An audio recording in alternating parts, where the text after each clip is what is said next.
कि हमें पता है कि हम भारतीय संविधान के भाग एक को आज पढ़ने वाले हैं। इससे पहले की वीडियो में भारतीय संविधान और उसके भाग, भारतीय संविधान की अनुसूचियां और फिर उसके बाद प्रस्तावना। और आज का जो हमारा है तो हम पॉलिटिकल साइंस में क्या पढ़ने वाले हैं, भारतीय संविधान, जिसमें भाग एक को हम पढ़ेंगे। तो हम क्या क्या पढ़ेंगे इसको हम थोड़ा सा देख लेते हैं। आज की क्लास का इंट्रो बना देती हूँ मैं आपके लिए। तो अनुच्छेद हम सबसे पहले पढ़ेंगे, उसके बाद हम कुछ आयोग और समितियां देखेंगे जो बताएंगे कि भाषा के आधार पे नए राज्यों का गठन करना चाहिए या नहीं करना चाहिए, वो समितियां कब बनी, कौन उसका अध्यक्ष था, ये सब कुछ देखेंगे। फिर उस एक आयोग की समिति की सिफारिश पर 7वां संविधान संशोधन अधिनियम और राज्य पुनर्गठन अधिनियम 1956 आया। तो उसके बाद में नए राज्यों का निर्माण हुआ। तो नए राज्यों का निर्माण कुछ साधारण कानून द्वारा हुआ, कुछ संविधान संशोधन द्वारा हुआ। तो चलो अब इसको हम डिटेल में समझते हैं। तो भारतीय संविधान का जो भाग एक है वो क्या कहता है? भाग एक कहता है राज्य एवं उसका राज्य क्षेत्र। अब इससे एक चीज कंफर्म हो जाती है कि भारत जो है वो संघ नहीं है, राज्य क्षेत्र है। यानी कि विभाजित राज्यों का अविभाजित राज्य है। मतलब राज्य तो विभाजित हो सकते हैं, जैसे कि तेलंगाना जो है आंध्र प्रदेश से अलग हुआ, मध्य प्रदेश जो है वो मध्य प्रदेश से अलग छत्तीसगढ़ हुआ था। तो ये आपस में अलग हो सकते हैं, लेकिन ये ओवरऑल अगर कहा जाए ये देश से अलग नहीं हो सकते हैं। ठीक है, तो ये बात समझ में है। अब हमें इसमें अनुच्छेद समझना है। तो अनुच्छेद 1 से लेके 4 तक इसके अंतर्गत अनुच्छेदों को रखा गया है ना। तो चलो अब एक एक करके एक एक अनुच्छेद को हम समझ लेते हैं डिटेल से। तो पहले भाग का नाम तो तुम्हें याद हो ही गया होगा, उसमें तो कुछ है ही नहीं, भारत एवं इसका राज्य क्षेत्र। ठीक है, राज्य क्षेत्र। ठीक है, अब अनुच्छेद जो 1 है यानी आर्टिकल 1 वो कहता है इंडिया दैट इज भारत। यानी कि इसमें एक तो नाम के बारे में हमें पता चल जाता है, और एक यही कि अनुसूची, पहली अनुसूची जो है तो इसके बारे में हमें पता चल जाता है। अब पहली अनुसूची जो है, पहली अनुसूची ये 1956 में क्या हुई थी, 1956 के राज्य पुनर्गठन अधिनियम के तहत वो करी गई थी। अब वो करी गई थी का मतलब क्या कि चेंज की गई होगी, क्योंकि तब जो केंद्र शासित प्रदेश हैं और राज्य हैं उनकी अलग अलग संख्या हो गई थी। अब अगर बात करें तो पहले अनुच्छेद में कहा गया है इंडिया दैट इज भारत। ठीक है, तो इसमें भारत और इसके राज्य क्षेत्र के बारे में चर्चा की गई है। अब अभी वर्तमान के हिसाब से देखें तो कितने राज्य हैं, तो राज्य हैं अभी 28 और यूनियन टेरिटरीज यानी केंद्र शासित प्रदेश कितने हैं, 8। अब कौन कौन से राज्य हैं तो वो मैं ज्योग्राफी की क्लास में बता चुकी हूँ, तो कर लेना है वो क्लास, या जैसे भी बने मैंने जल्दी जल्दी में बता दिया है। तो ये अनुच्छेद 1 आई होप कि समझ में आ गया होगा। ठीक है, तो इसके बारे में कि यहाँ पे कितने राज्य हैं, कितनी अनुसूचियां हैं, ये अनुच्छेद 1 में बता दिया गया है। अब अनुच्छेद 2 क्या कहता है, तो अनुच्छेद 2 कहता है नए राज्यों का प्रवेश। क्या मतलब हुआ नए राज्यों के प्रवेश से, क्या कहना चाह रहे हैं?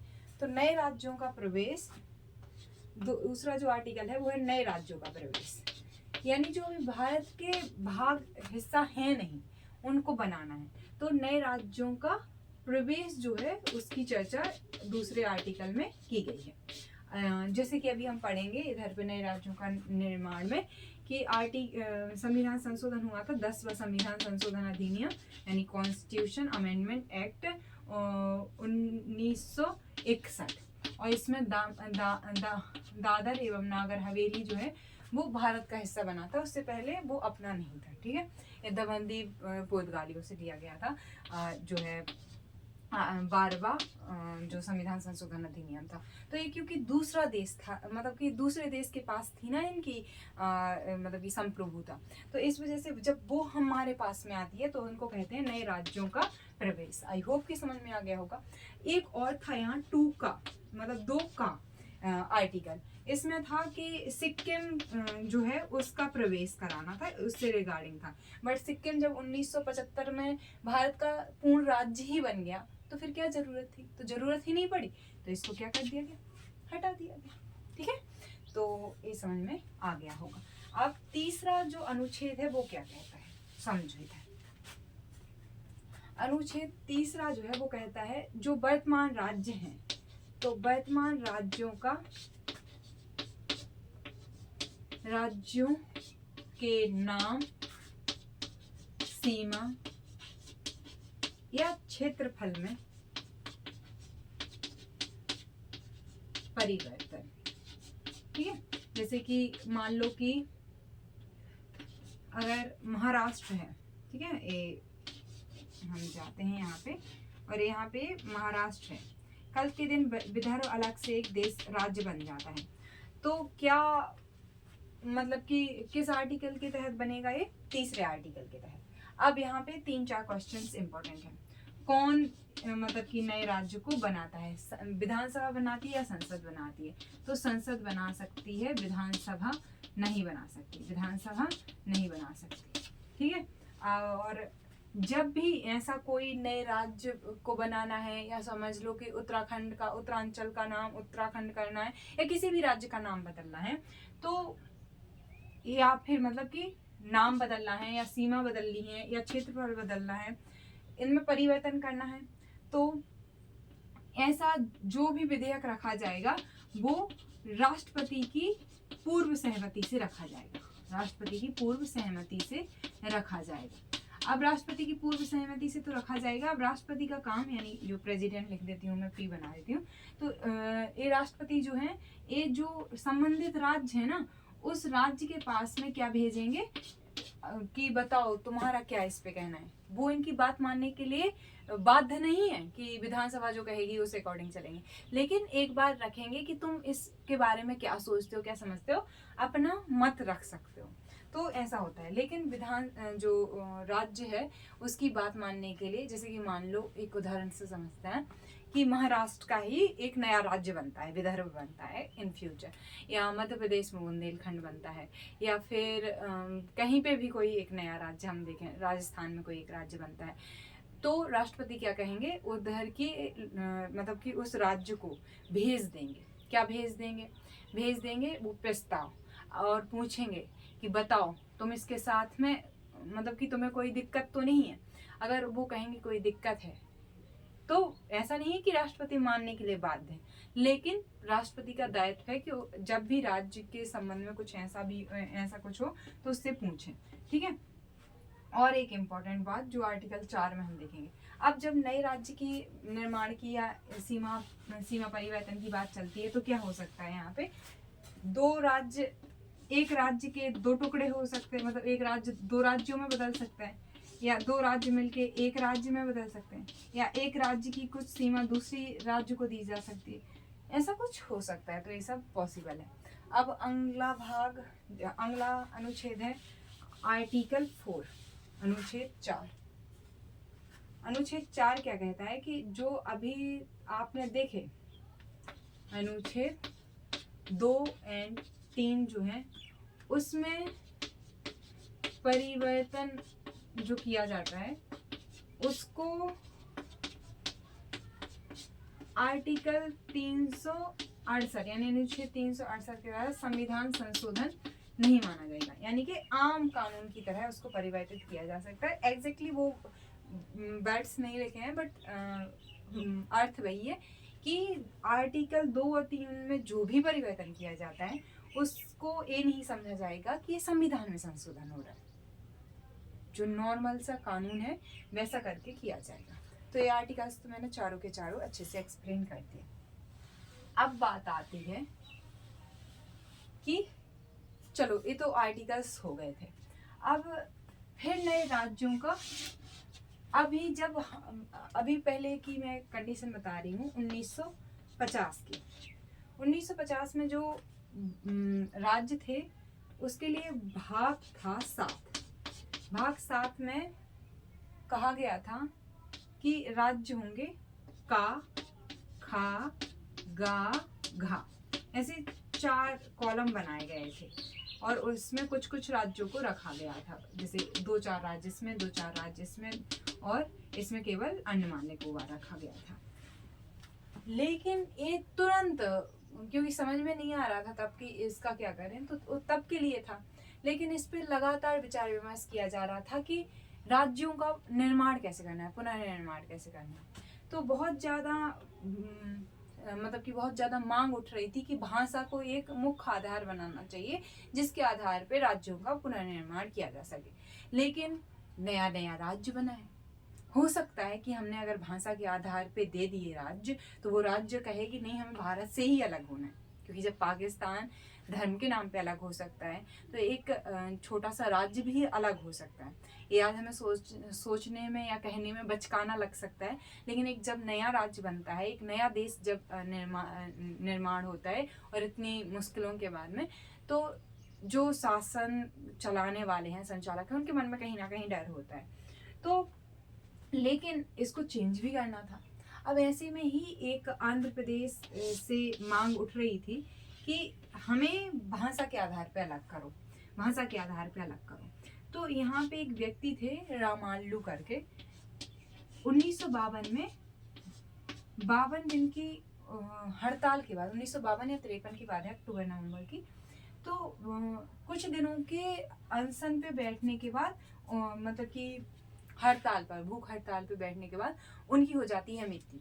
अब जब उनकी मृत्यु हो जाती है तो बहुत कोहराम मचता है, बहुत तहलका मचता है, और मतलब आनन फानन में एक नए राज्य आंध्र प्रदेश को बनाना पड़ता है, वो भी किसके आधार पे, भाषा के आधार पे, और ये मतलब कि तेलुगु भाषी लोगों के लिए।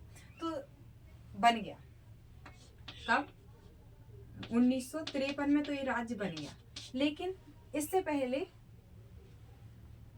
1948 की बात है, दो कमेटी ही बैठती हैं। 1938 में ही फजल अली आयोग बैठता है, 1938 में भी ही JV कमेटी बनती है। ये दोनों ही कमेटी कहती हैं कि भाषा के आधार पे राज्य के निर्माण की जरूरत नहीं है।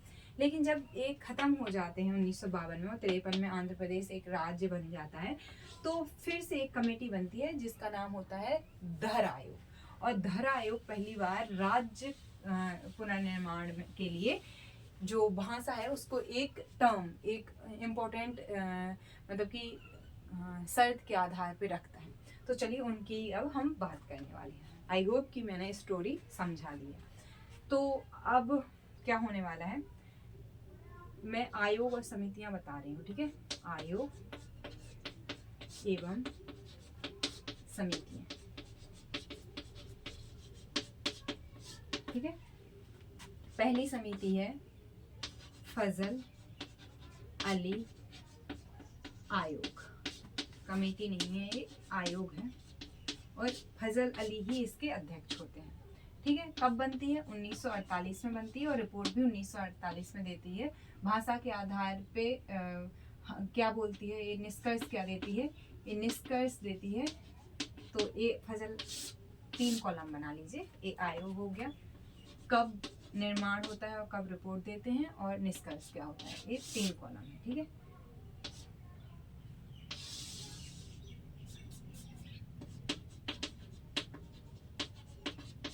ठीक है, तो ये मना कर देते हैं। फिर बैठता है JV कमेटी, जवाहरलाल नेहरू, पटाभी सीतारामैया, और एक और होते हैं JV, ठीक है। अब ये भी 1948 में ही बनता है, और 1948 में ही अपनी सिफारिश दे देता है। ये भी कहता है कि भाषा के आधार पर नए राज्यों का निर्माण जरूरी नहीं है। फिर जब उनकी मृत्यु हो जाती है तो फिर बनता है धर आयोग, और भी इसमें 2 लोग थे, और ये जो धर है ये इसके अध्यक्ष है, इसी की वजह से इसको धर आयोग कहते हैं। ये 1953 में बनता है, 55 में अपनी सिफारिशें देता है, और इसकी सिफारिशें जो हैं वो मान ली जाती हैं, और ये कहता है कि हाँ, भाषा के आधार पे बनना चाहिए। तो इसके बाद में ये सिफारिशें जो हैं, इनकी सिफारिशें जो हैं वो मान ली जाती हैं, और सिफारिशें मानने के बाद में क्या होता है, 7वां संविधान संशोधन अधिनियम और 7वां राज्य पुनर्गठन अधिनियम, जो कि एक बहुत इंपॉर्टेंट अधिनियम है, वो दोनों पारित किए जाते हैं। अब उन दोनों के बारे में हम देख लेते हैं। तो क्या है, तो अब जैसे ही उनकी सिफारिशें मान ली गई हैं तो दो चीजें हुई हैं। एक तो 7वां संविधान संशोधन,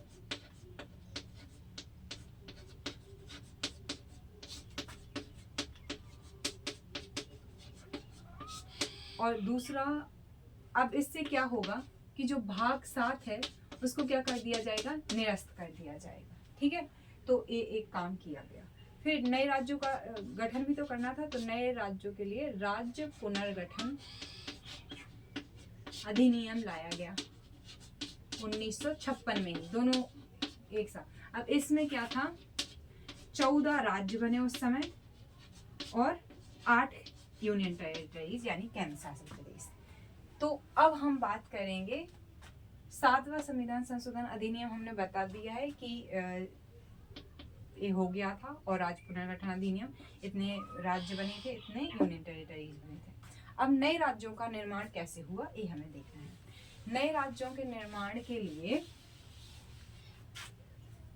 ठीक है, नए राज्यों का निर्माण, यहाँ बहुत लोग कंफ्यूज होते हैं। क्यों कंफ्यूज होते हैं? क्योंकि बुक्स ने डेट वाइज दे दिया है कि 1966 में, 1960 में मुंबई से अलग होकर गुजरात बना, 1966 में पंजाब से अलग होकर हिमाचल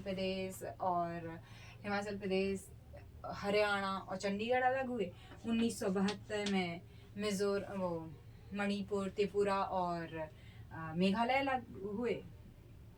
ठीक है, तो ऐसे क्रम वाइज 1961 में क्या कहते हैं, दादर एवं नागर हवेली, 1962 में गोवा। तो बच्चा समझ नहीं पाता है कि कुछ में तो कॉन्स्टिट्यूशन अमेंडमेंट कह रहे हैं, कुछ में साधारण कानून का जिक्र कर रहे हैं, लेकिन बच्चा डिफरेंस भी नहीं कर पाता है कि डिफरेंस क्या है इसमें। तो हमें यहाँ पे एक कॉलम सा बना लेना है, एक साधारण कानून के द्वारा राज्यों का पुनर्गठन होगा और कुछ का होगा संविधान संशोधन द्वारा। अब ऐसा मैं क्यों इन दोनों को अलग अलग कर रही हूँ, उसका बहुत बड़ा रीजन है मेरे पास में, थोड़ा रुको बताती हूँ। देखो, साधारण कानून से जो बनेंगे, यानी कि ये आर्टिकल 3 को फॉलो कर रहे होंगे, और ये जो संविधान संशोधन द्वारा बनेंगे ये 368 के तहत बन रहे होंगे। ठीक है, तो क्योंकि इनमें नए राज्य का प्रवेश है, ठीक है, और नए राज्य का भी प्रवेश है और थोड़ा सा अलग है इनकी बनने की प्रक्रिया, तो इस वजह से, क्योंकि नागालैंड तो भारत का हिस्सा था, फिर क्यों संविधान संशोधन के द्वारा बनाना पड़ा। तो ये अब देखो, हम देखते हैं 1966 और 1960 में गुजरात बनता है। गुजरात किससे अलग होके बनेगा, बम्बई से अलग होके बनेगा। ठीक है, उस समय बम्बई बोलते थे मुंबई को, और ये जो इलाका पड़ता है ना, तो ये जो महाराष्ट्र वाला इलाका है, ये जो गुजरात वाला इलाका है, ये पूरा पहले बम्बई कहलाता था, तो ये अलग हो जाता है इससे। और एक गुजरात जो है गुजराती लोगों का, महाराष्ट्र जो है मराठियों का, तो ये भाषा के आधार पे ही था। हाँ, एक चीज मैं उधर बता रही थी, तभी तो मैं सोच रही हूँ कुछ इम्पोर्टेंट रह गया।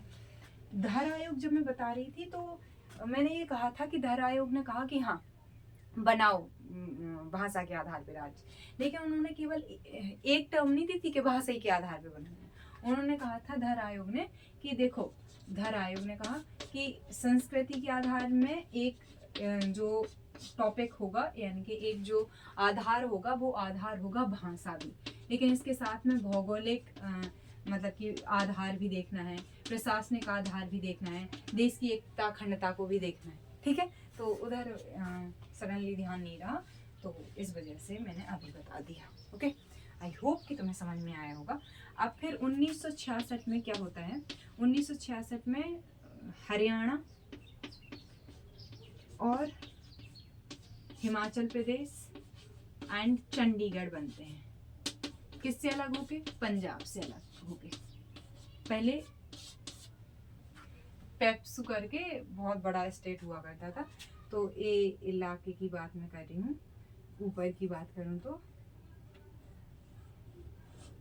तो ये जो इलाका था ये पूरा एक था, फिर ये अलग हो गया कि ये पंजाब हो गया, हरियाणा हो गया, हिमाचल प्रदेश हो गया और एक यूनियन टेरिटरी हो गई। ठीक है, तो ये बताने की कोशिश मैं कर रही थी।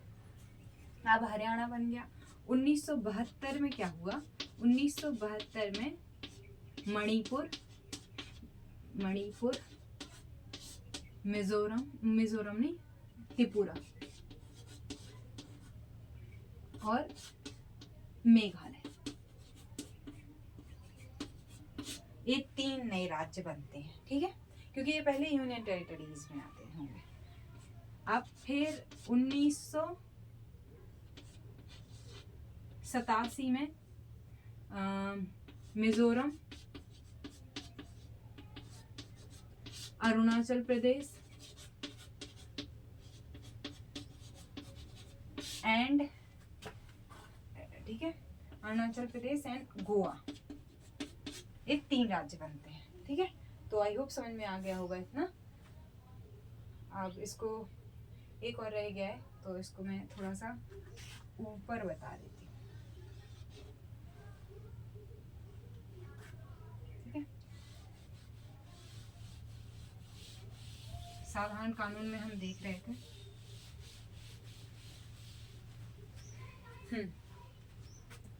साधारण कानून में अब तुम अच्छे से खुद से बताना। ठीक है, तो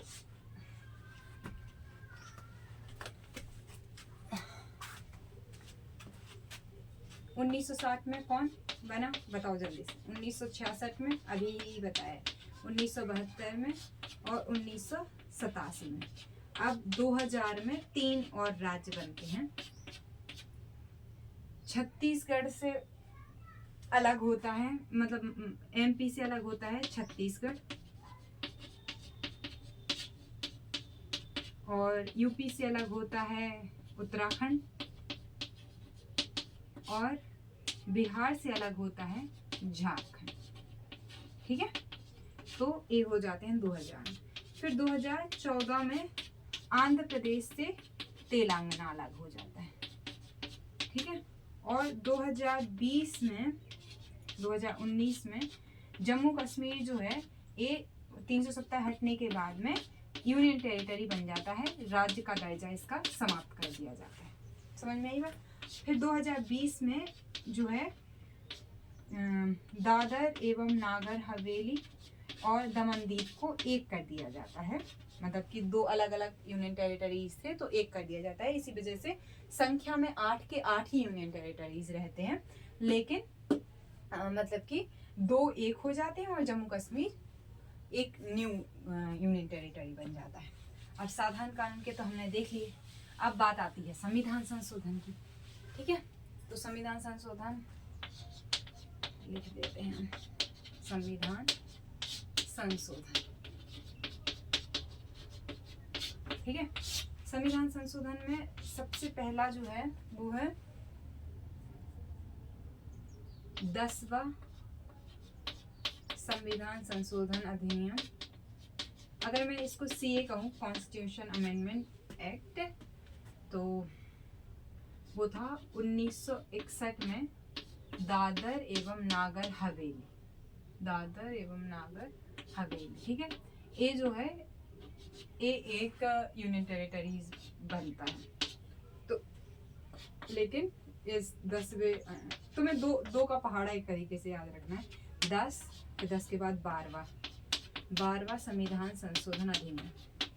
ठीक है, अब 1962 की ये बात है, और यहाँ पे गोवा और दमन दीव जो है ये यूनियन टेरिटरी बनते हैं। फिर जो है 14वां संविधान संशोधन अधिनियम 1962 की ही बात है। पांडुचेरी जो है, पुडुचेरी कहते हैं कई लोग, पांडुचेरी कहते हैं, तो ये अपने अकॉर्डिंग है, देख लेना पुडुचेरी। ठीक है, तो ये एक, इसमें कौन कौन से आते हैं उनको बताना मुझे। तो ये हो गया, ठीक है, ये भी एक यूनियन टेरिटरी आज भी है। फिर बाद में गोवा तो पूर्ण राज्य बन जाता है, बाकी ये तो अभी भी यूनियन टेरिटरी है, ये भी अभी भी यूनियन टेरिटरी है। फिर जो है 16वां संविधान संशोधन अधिनियम 19 63 की बात है या 62 की, मुझे एग्जैक्टली याद नहीं आ रहा है अभी। तो मुझे मतलब एक बार चेक बस कर लेना कि यहाँ पे 62 है या 63 है, ठीक है। एक बार चेक करने की कोशिश करना, 63 होना चाहिए, बाकी 62 हो तो ध्यान नहीं मुझे। नागालैंड बनता है, ठीक है, पूर्ण राज्य 63 में। फिर जो है 34 और 35, 34वां संविधान संशोधन होता है और 35वां। 34वां में जो है ये कहा जाता है कि अस्थायी राज्य के रूप में सिक्किम को कहा जाता है कि आप 1 साल के लिए रह के देखिए, अगर आपको लगेगा तो फिर आप हमारा पूरा राज्य बन जाना भारत का। तो 35वां संविधान संशोधन अधिनियम होता है, सिक्किम जो है भारत का पूर्ण राज्य बन जाता है। और इसके साथ में ही पहले एक अनुसूची थी, 10वीं अनुसूची सिक्किम के लिए, उसको हटा दिया जाता है, और जो 2 का है उसको भी हटा दिया जाता है, जो मैंने बताया था। तो ये संविधान संशोधन द्वारा नए राज्यों का निर्माण हो गया। अब मुझे ऐसा लगता नहीं कि इसमें से कुछ बचा होगा, लेकिन एक बार मैं इसको रिवाइज करा देती हूँ, समराइज करा देती हूँ। और देखो, जब तक कि तुम अप्लाई नहीं करोगे इस नॉलेज को, तुम देख रहे हो दिन में 20 रील्स, 50 वीडियोस, ऐसे वीडियोस देखने से कुछ नहीं होता है। जाओ इसको क्वेश्चन आंसर फॉर्मेट में क्वेश्चन आंसर्स देखो, तब फायदा होगा। तो अनुच्छेद बता चुकी हूँ मैं, अनुच्छेद 1 से लेकर 4 तक है। अनुच्छेद 1 क्या कहता है? भारत एवं इसके राज्य क्षेत्र। इसमें ये है कि अलग नहीं हो सकते हैं राज्य, ठीक है। इंडिया का नाम भी है इंडिया, दैट इज भारत, तो भारत और इंडिया दोनों वर्ड्स यूज हुए हैं। दूसरा अनुच्छेद 1, 2 में क्या है? नए राज्यों का प्रवेश। 3 में क्या है कि जो वर्तमान राज्य है उनकी सीमा, नाम, इनमें परिवर्तन होता है। और आर्टिकल 4 जो है वो कहता है कि जो 2 और 3 में संशोधन परिवर्तन होगा उसको संविधान संशोधन नहीं कहेंगे हम। आयोग और समिति हमने देखी थी कि फजल अली आयोग बना, जीवी की समिति बनी, और फिर फजल अली वो धर आयोग बना, और धर आयोग ने कहा कि भाषा के आधार पे राज्य बनाने दो। फिर इसी के आधार पे संविधान में संशोधन हुआ। 7वां संविधान संशोधन अधिनियम, राज्य पुनर्गठन अधिनियम, इसके तहत 14 राज्य बने और 8 केंद्र शासित प्रदेश बने। फिर नए राज्यों का निर्माण हमने देखा कि साधारण कानून से कौन कौन से राज्य बने, और जो संविधान संशोधन है उसके द्वारा कौन कौन से यूनियन टेरिटरीज और राज्य बने। तो इसमें ओवरऑल सब कुछ मैंने कवर कर दिया है। फिर भी कोई डाउट है, फिर भी कोई क्वेश्चन है, सो कमेंट कर देना, I will answer you, okay, next video में। या फिर एक मैं हर सारे वीडियोस के बाद में देख लूँगी कौन कौन से कमेंट्स हैं, तो लास्ट में सारे कमेंट्स को समराइज करके एक सॉल्यूशन वीडियोस बना दूँगी, जो भी क्वेश्चंस तुम्हारे माइंड में आए होंगे। तो मिलते हैं नेक्स्ट वीडियो में। जय हिंद।